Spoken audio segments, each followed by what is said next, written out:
Good evening. Tonight I'm going to show you how to make some grilled tuna. I don't know if there's even a particular name for it. When I lived down on the Great Gulf Coast, my friend Mike Kempson taught me this recipe, so I call it the Kempson tuna. So first we're going to start off with lighting our grill. I came out about 20 minutes ago to light it, and of course it went out. I'm not the greatest at starting grills, but then there is always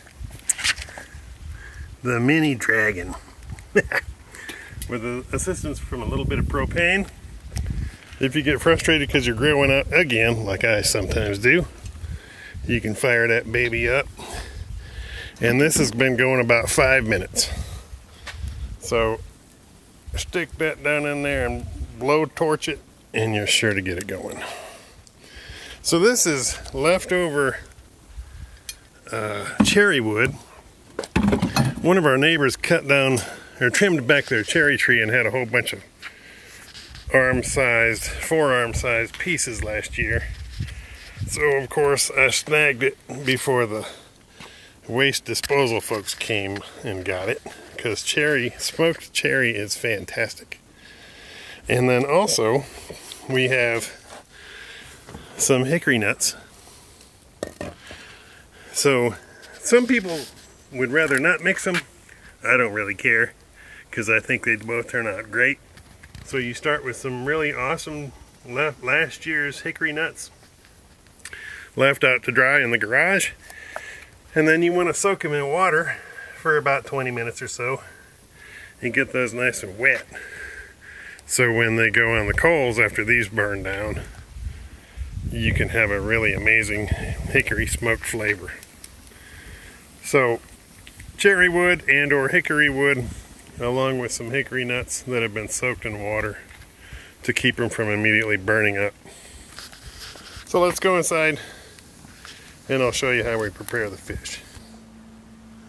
Okay, welcome back inside. Here we have some really good tuna steaks that I found today. So it was one great big huge chunk, so I cut it into about inch size pieces, and then I have it soaking in some olive oil, and you can go through and stick it with some forks to make sure that the olive oil soaks all the way through.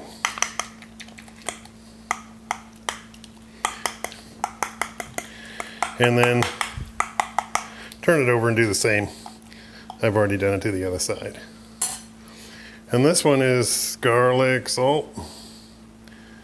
I'm going to use just a dab of that, but don't use too much, because I found out on one of my other recipes that I did, I used a little too much.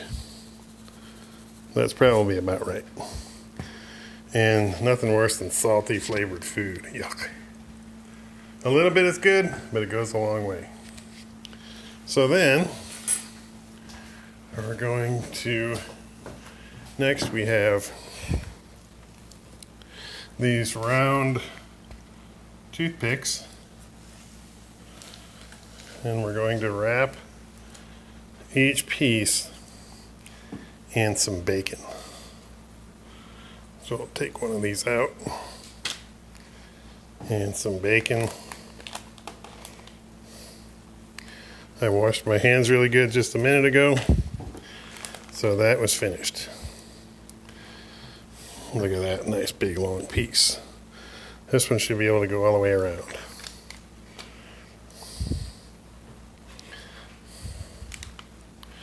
So we stick it and wrap it,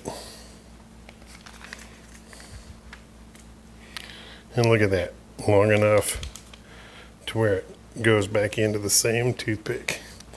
I'd stick it a couple more places just to hold it in place. And one more. Next we have Parmesan cheese.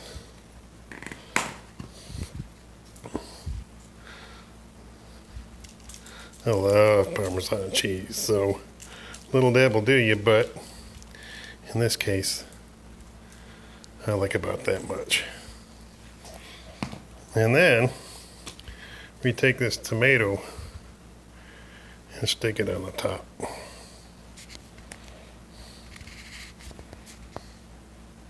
So we're going to do that with these other 3 pieces, and when the grill gets ready, we're going to go back out to the grill and cook them for about 5 minutes. Alright, so we're back out here at the grill. I ran out of tomatoes, so you can also use whatever else you want on the top. In this case, I had a couple onions. Once again, you don't want to use too much onion, because I think that if you had a whole entire slab, that's too much. It gives it too much onion flavor. So you can just take a couple rings, throw them on top there. You also want to make sure that the grill doesn't get too hot. So in this case, it's burning down nicely, but it's a little too much right yet. So I'm going to let this burn down for another 5 or 10 minutes before I throw the fish on. If you have, Katie came out to help. So if you have one of these, I'm going to put on the grate for the grill with this fire shield along with another grate on top of it, because I'm not going to be flipping these because they have stuff on top of them. So I'm just going to leave them in there long enough to where they cook through and through. And at this time, we can dump the water out of the hickory nuts because we want them to drain so they're not too wet. Okay, so now you'll notice that I got rid of the big piece because it was a little bit too much.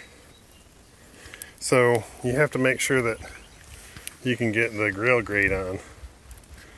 And also, what I have found in the past grilling things was that I didn't have enough new wood and the coals burned all the way down, and then I didn't have enough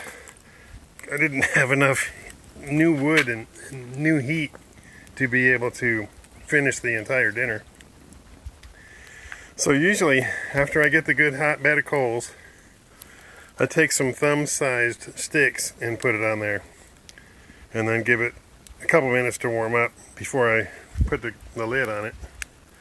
And then that way the hickory nuts get good and hot, and then the sticks start to light before I put on the grate. You don't even have to clean the grate because the fish is not even going to be on it.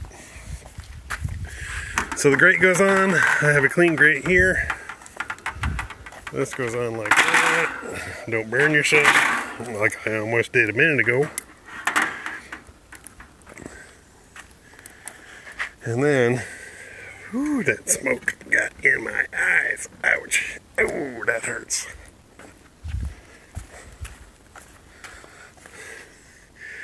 Try not to flip the fish like I just did. Have you ever noticed how the smoke follows you wherever you go?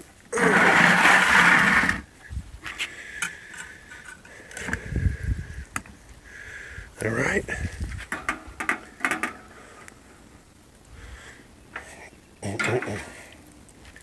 That is hot.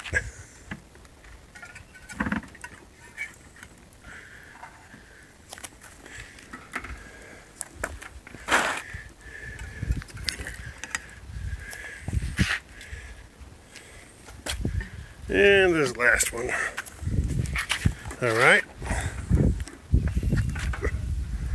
So we'll put that on. Make sure that your holes are open so you don't kill your fire. I also leave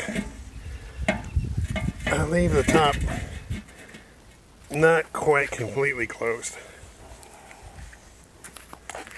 Then the smoker kicks in. We'll give it about 5 or 6 minutes.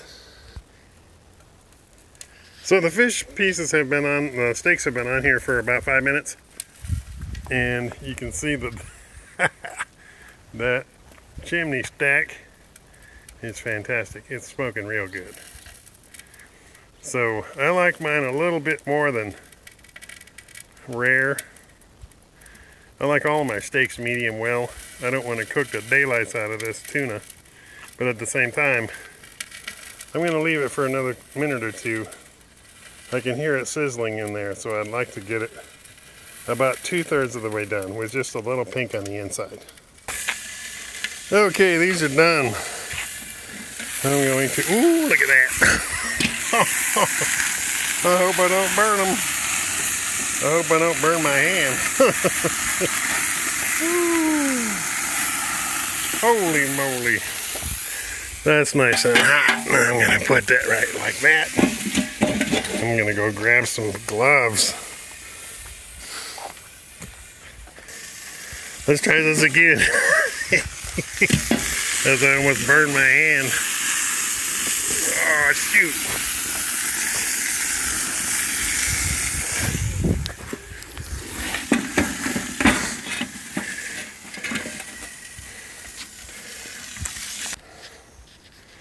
Well, that was a case of trying to do too much at once. You can see the extra wood that I put down on there definitely kept it from going out. And also, these are not burnt, so they're definitely done through and through, but not burnt, and they're just about right. So let's go inside and we'll cut them open. So now we're back inside. I'm going to take this one here with the nicest tomato and pull it off. And they accidentally probably turned out medium well, which is exactly like I wanted it. But seared on the outside, the toothpicks are fried. Let's see, as we toss that off, that's about right. Let's cut this one open and see what it's like on the inside. Oh, wow, that's perfect. That is excellent. That is just the way that I like it. Done, but not raw and not burnt. So hopefully you enjoyed that.